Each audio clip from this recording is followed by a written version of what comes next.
Bonjour à tous, cette première capsule vidéo a pour but de vous aider à réviser le chapitre sur la masse volumique en classe de sixième. Rien de compliqué, c'est parti, on y va. Donc dans ce chapitre, on a tout de suite mis en évidence la définition de la masse volumique. Et pour définir la masse volumique, on a pris comme exemple l'eau. Comme vous le voyez dans ce tableau, on voit qu'à chaque fois qu'on augmente le volume ou la quantité d'eau, évidemment, la masse ou le poids de l'eau, si vous préférez, augmente proportionnellement. Et donc, du coup, on s'est dit, si on divise la masse 1000 par le volume 1000, on obtient 1.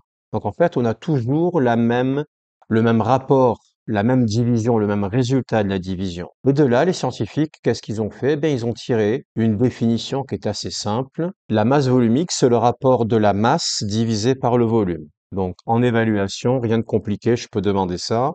Ou je peux vous donner un petit tableau avec des petits calculs à faire. Donc, le calcul, c'est une simple division. Je prends la masse, je divise par le volume. Il faut surtout pas inverser les deux paramètres. Pour le petit 1, c'est terminé ou presque, à part l'unité. Évidemment, si la masse s'exprime en kilogrammes et que le volume s'exprime en litres, obligatoirement, la masse volumique s'exprime en kilogrammes par litre. Rien de compliqué. Donc, à partir de là, le calcul de la masse volumique. Alors là, je vous ai mis une fiche avec des formules, ça a l'air un peu compliqué, mais en fin de compte, pas tant que ça. Si en évaluation, je vous demande de calculer un volume, eh bien, vous utiliserez les formules qui sont présentes ici, mais je vous les donnerai. Sauf s'il s'agit d'un parallélépipède ou alors d'un cube. Parce que là, c'est très simple. C'est la hauteur fois la largeur fois la longueur. Rien de compliqué. Donc, à l'exception de ces deux définitions-là, si je vous donne une pyramide ou je ne sais pas quoi, eh bien, je vous donnerai la formule, mais ce sera probablement un parallélépipède ou un cube. En classe, on a fait une application numérique que je vous invite à refaire.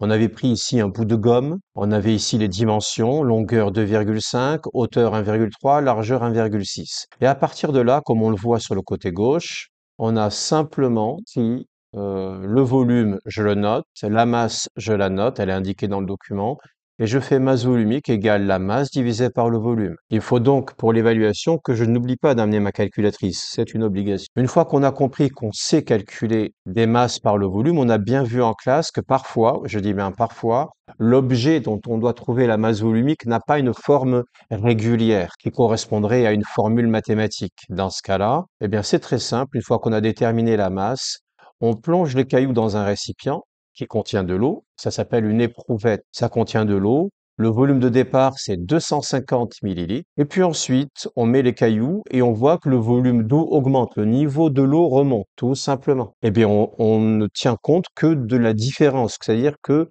de l'augmentation du niveau de l'eau. Application numérique, comme on l'a fait en classe. J'ai la masse de mes cailloux, 137 grammes,1. J'ai le volume de mes cailloux, c'est 50 millilitres. Pour passer de 250 en 300, j'ai 50 millilitres. La masse volumique, c'est donc la masse divisée par le volume. C'est toujours la répétition de la même chose. Et en l'occurrence, on trouve 2,742 grammes par millilitre. Attention, quand on donne un résultat, il est obligatoire de donner l'unité du résultat. Ici, c'est grammes par millilitre. Il ne faut pas se tromper. Je regarde en quoi est exprimée la masse, en quoi est exprimé le volume, et je marque mon unité. Ensuite, j'ai ici le même récipient, mais sous forme de schéma, et on vous montre que la seule façon correcte de lire le bon volume, c'est de placer son œil juste en face de la petite courbe faite par l'eau à la surface. On appelle ça le ménisque. Eh bien, si vous placez votre œil à ce niveau-là, vous aurez le bon volume.